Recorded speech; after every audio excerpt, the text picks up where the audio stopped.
Hey, Open Table Community Church. I just want to jump on today and tell you what's going on and give you your prayer challenge for today. We are working hard to come up with ways to meet in small groups and kind of care for each other and be here for each other. So, ladies, tomorrow night at 7 o'clock are meeting uh, in a Zoom meeting to find a way to kind of break into even smaller groups and maybe do a study together. And so if you don't get the emails and you want to be a part of that, let me know. Private message me on Facebook or text me or text the church number.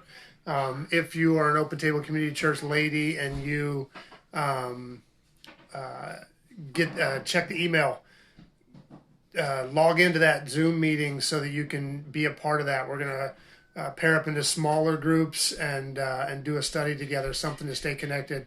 Also, just to have somebody to text or call or meet over Zoom, just to vent about your day. I know we're all under a lot of pressure right now. So we're working hard to set those up. Make sure you're staying connected to the emails and things so that you know when meetings are happening so you can log on and be a part of them.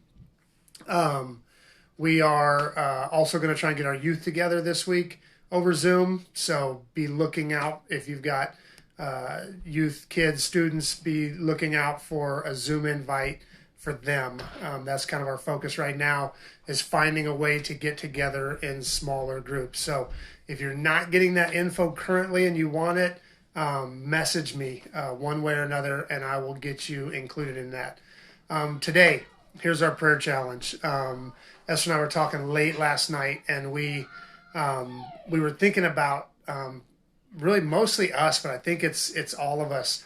How even though we're sitting right now, we're doing less. We're kind of forced to rest right now. A lot of us aren't resting in our hearts and in our minds. We're not really being still, and so we were thinking about that story when Moses and the Israelites were pushed up against the Red Sea, and they were trapped, and there was nowhere to go, and the enemy was behind them, the sea was in front of them, and Moses' response was to be still, stop, and watch the salvation of the Lord.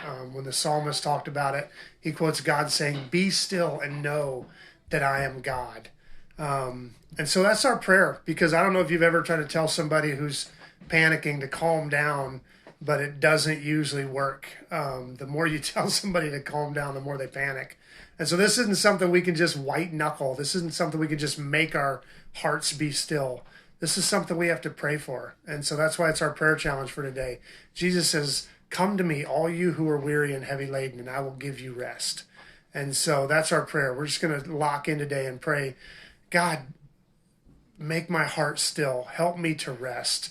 And to maybe even unplug for a while. I know the news cycles are getting shorter and shorter.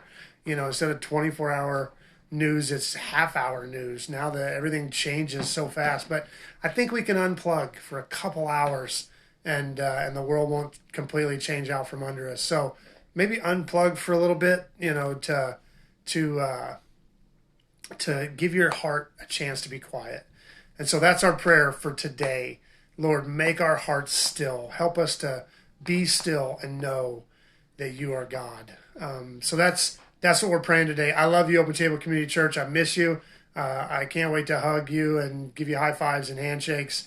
You have a people, so don't forget that. If you need anything, call the church. We are taking care of each other. So don't do this alone. Let us know if you need anything or just need to chat, because we're here for you. I love you, and I'll see you tomorrow.